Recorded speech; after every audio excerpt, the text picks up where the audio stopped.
Hey folks, it's Ben. I'm here with an assembly video and a review. We've got a couple cats. This is a Feandrea cat tower. It's about 68 inches tall. It doesn't necessarily have a brand name in terms of a model, but it's a 3-tower one or a 3-basket one on top, or however you want to do it. But most cat towers of this brand will go together the same way.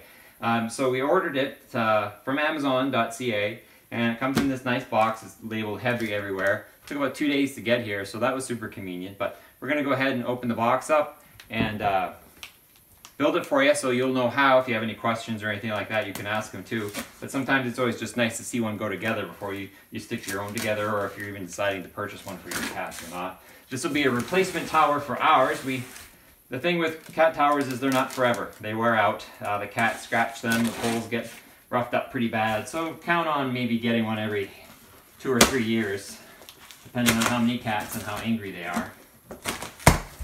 We have lots of cats and they're very angry. So, yeah, you can always check out, if you're ever on Instagram, 5 Alberta Cats is where our cats do most of their display work.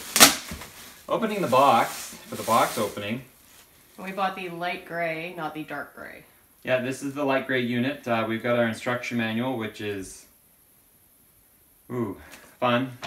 We'll read that a little bit off camera, I think. And then looks like we have, it's in every language available.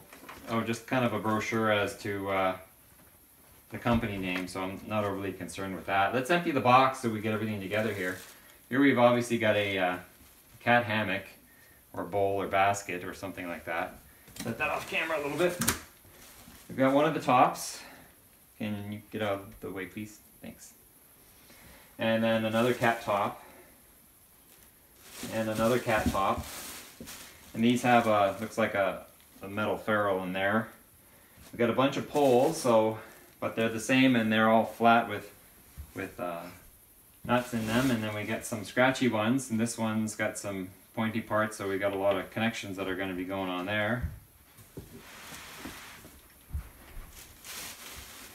We got a small building.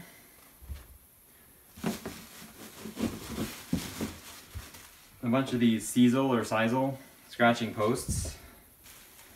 A lot of them. Some more, I'm going to call them furry tubes. And a bunch of little, I guess you'd call them cat balls. What about your helper? And I don't even know if my helper's on TV. Then we've got more cat fur tubes. Yes, she is. More fur tubes. And then we have, another building. Kind of neat how they did that. Yeah, they're kind of foldy. Yeah.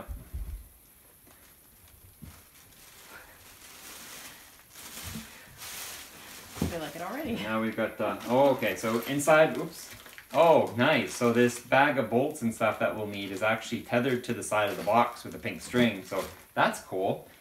And then we have some, it's one of the ramps / scratching pad.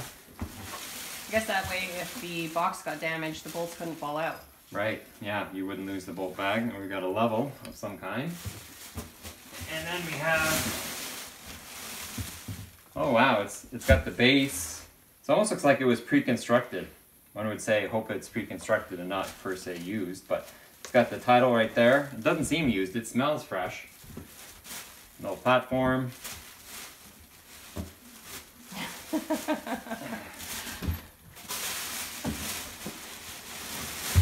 And then the last big platform too. So that's it for the box and the assembly. So we got all our components here. That's what's in the bag or the box. Let's take a second here. We'll read the manual real quick and then we'll start putting the thing together. Okay, so your manual is actually super helpful. It's in a million languages, so that's not helpful, but the picture guide is primarily what we're using. So take the contents of your box, and what I've done, especially for this video, is laid them out. So it goes through with a picture of each one, what they are, and it's actually printed on each one what they are as well. Like this is part B, so it's done alphabetically. So it's A, B, C, D, E, F, G, H, and the I's here.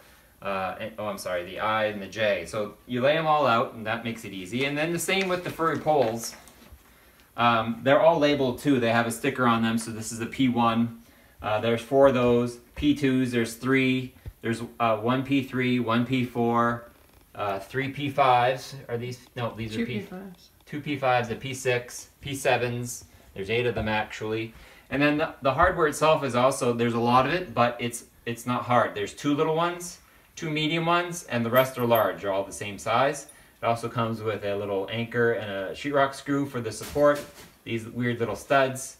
But that's all it is for hardware, so it won't be too confusing. So we'll go ahead and just go page by page and we'll get this thing together. So it actually starts with part A and all the P1s, so that's these guys here. And it's also going to use 4 of the larger bolts you see right here. And it does come with a hex key for it. So we'll just get them all set up here. We'll time lapse the assembly parts and we'll come back and talk between each assembly segment.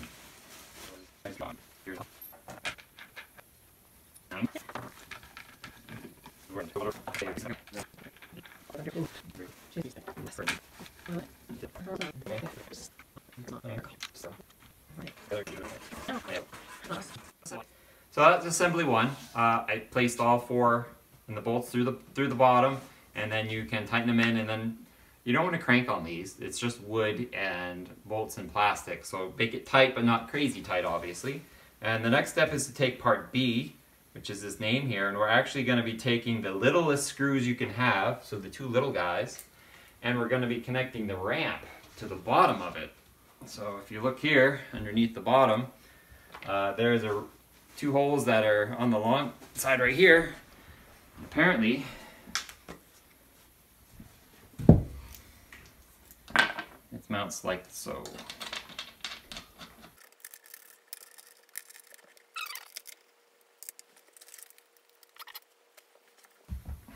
So step 3 has us actually rotating this over. I'm going to move my pieces back here. And I don't know if it sets up it seems like it's square. You just bend this up a little bit. It's just on bendy metal. And then we take 4 of our stakes that you have here, the double threaded ones. You actually thread them through into the pole that's underneath. As far as there is a dimension to it. It is a little rectangular. So this actually has to come this way. And now the holes line up.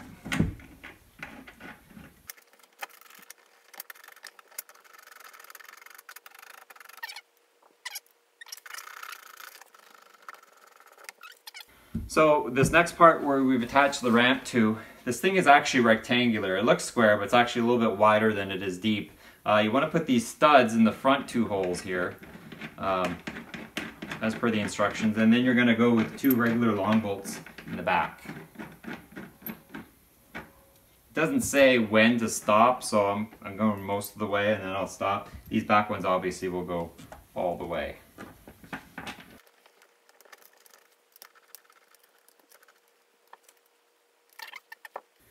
The next part is part 4. We're actually taking the G assembly, which is this big house you see here, this little tent house, and we're going to be filling it with 4 of these little fur towers.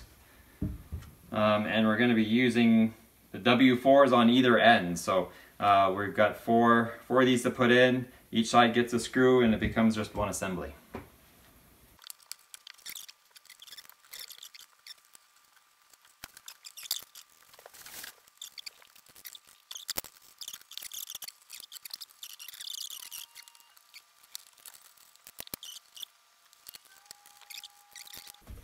So that was a little tricky getting the holes lined up just right. As you could see, I was kind of fumbling there to get them down there. Lighting isn't super great in here either, but I'm just making sure they're snug because we just did adjust the bottom on them. And then we'll move on to the next step.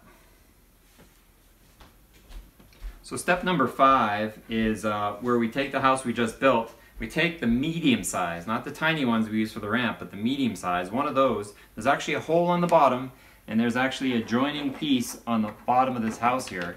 So you're going to have to mess around, or am I? Maybe not, to actually get that bolt into that hole, and it bolts the house down safely. So you're going to have to figure that out. And then we have, pay attention here because we do have a change in parts.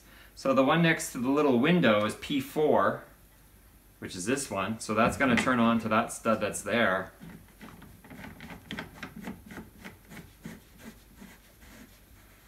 and the one that's next to it is P3, so I guess I do that backwards, but the difference being is that this has a little bit of thread coming off the top and this one doesn't.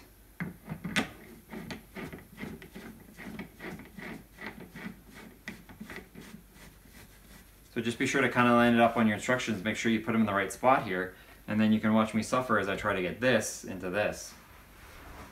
What I'm going to do is just lift this up, stick the bolt through, and then try to line it up to the, it's pretty darn close when it's squared up nice. There it goes. Just tighten it down. And that's just going to keep that stiff. We got these legs in, we're going to make them nice and tight. And that's the thing about these double-ended ones, is that if you tighten them, it actually tightens them on both ends. So that's that piece. Next is going to be, can I, thank you, kitty on that one. We're going to be using our little cat bowl here, and we're going to be putting it on P3, which does not have a stud. Take one of our double end ones and run it through. It looks like it's like a steel plate here. So, and this will actually hang out to the side angle here.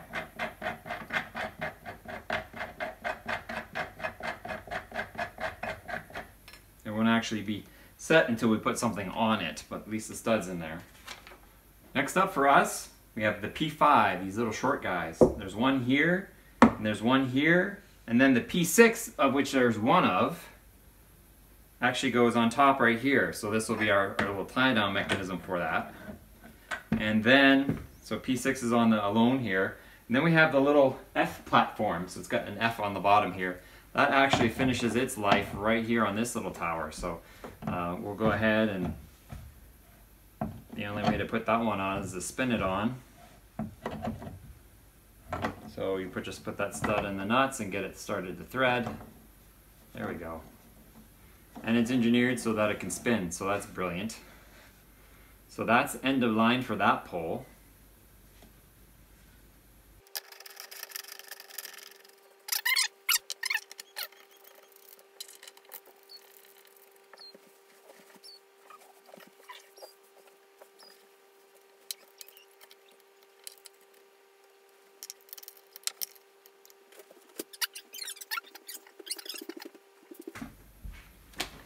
Next segment for construction is actually the C panel.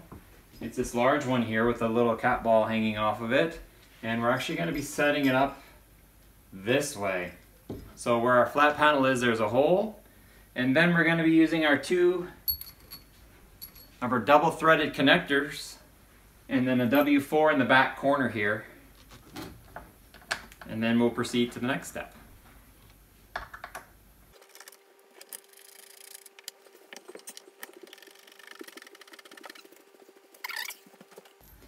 Next up for us is we're going to take our other smaller little cat room, take these little furry legs, put them in, and same as the bottom one here, we got to put a screw on each end of the tube till we have the whole thing made into a box.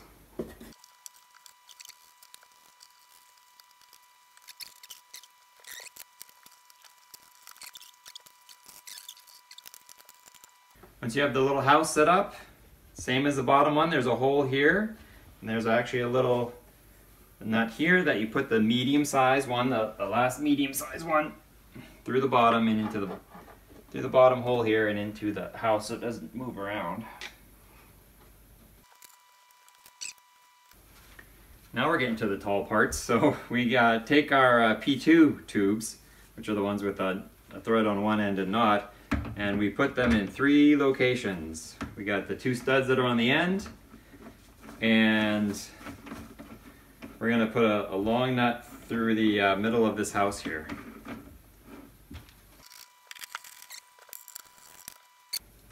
Next up is going to be step 11, which is actually putting the 3 J platforms on. And I'm guessing by the lack of parts here, we're getting pretty close to being done.